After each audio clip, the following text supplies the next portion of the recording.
Hey guys, welcome to Bible study this week. We've been going through a series on the attributes of God. Last week we talked about how God is merciful, and this week we're talking about how God is gracious. Now, when we talk about mercy and grace, they kind of go hand in hand.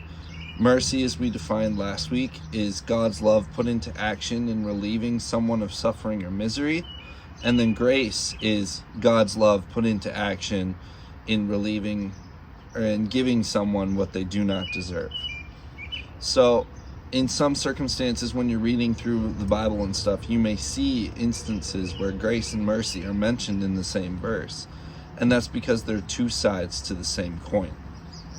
So when I think about grace and getting what I do not deserve, I think about when I attended Crown College. I attended Crown from the years of 2012 to 2017. And you may do the math and you're like, that's longer than 4 years. That's true. That's because I didn't know how to do college when I started college. Because of my choices when I was a teenager to smoke and kind of lose a lot of my academic skill because I'd spent more time with my friends than with my schooling. My first year of college was trash. I failed like a total of 6 classes, I think. And I thought that I was, that's college worked in my favor if I could fail stuff and still make it up. Well, that's not exactly true. I received a letter from the academic board that I had been placed on what's called academic probation and had to appeal to the board in order to come back. So I did that process and I went back the following year, and you know what? Those same friends were there and I started hanging out with them again.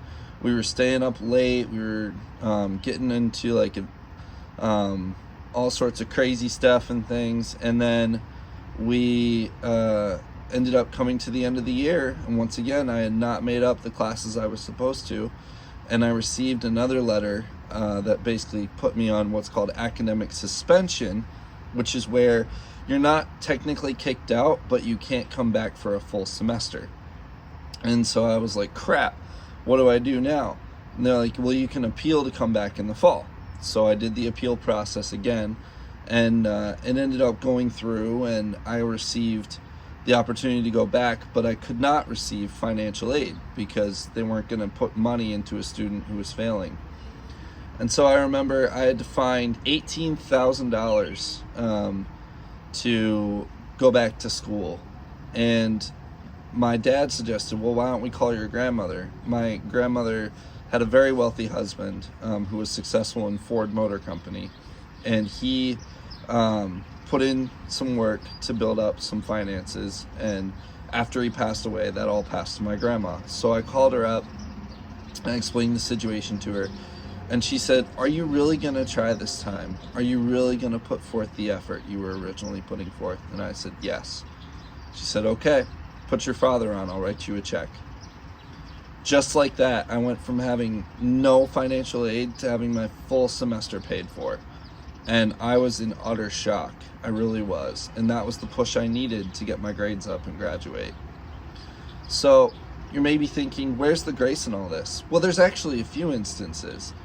The grace that came from the academic board to let me come back, even though I was deserving to be expelled. The grace from my grandmother to pay for the semester. The grace even from my family to continue assisting me after I had shown that I was not college material. This is the kind of grace we're talking about. In the book of Luke 23:39 through 43, Jesus gave grace to someone in need. This story picks up. Jesus is crucified. He's hanging on the cross. He's got the crown of thorns in his head. He's got the whips on his back, held up on the cross. And on either side of him are 2 thieves.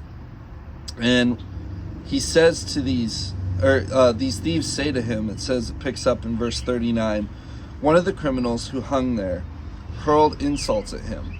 Aren't you the Messiah? Save yourself and us. But the other criminal rebuked him. Don't you fear God? He said. Since you are under the same sentence, we are punished justly. for we are getting what our deeds deserve. But this man has done nothing wrong. Then he said to Jesus, remember me when you come into your kingdom. Jesus answered and said, truly I tell you, today you will be with me in paradise. What a powerful example of grace. There was no need for Jesus to say that. The man even justly was hanging there on the cross. He wasn't unjust.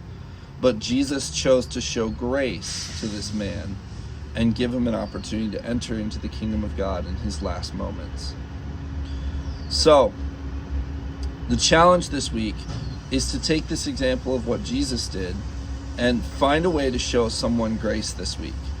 I'm not talking about something so simple as, yo, let me get the door for you. I'm talking about, like, let's really show grace this week in a point where it doesn't look like things could pull through. Like, you see someone on the side of the road who's got a tow truck coming, but maybe they just need some assistance in jumping their car, changing their tire. You know how. You pull over, you show them grace. Or the dishes are piling up and mom and dad are stressed out, and you step up and do the dishes so that you relieve them of that task that they don't have to do. Those kind of examples of grace. And we'll pick this up more next week. Hope you guys have a great week, and we'll see ya.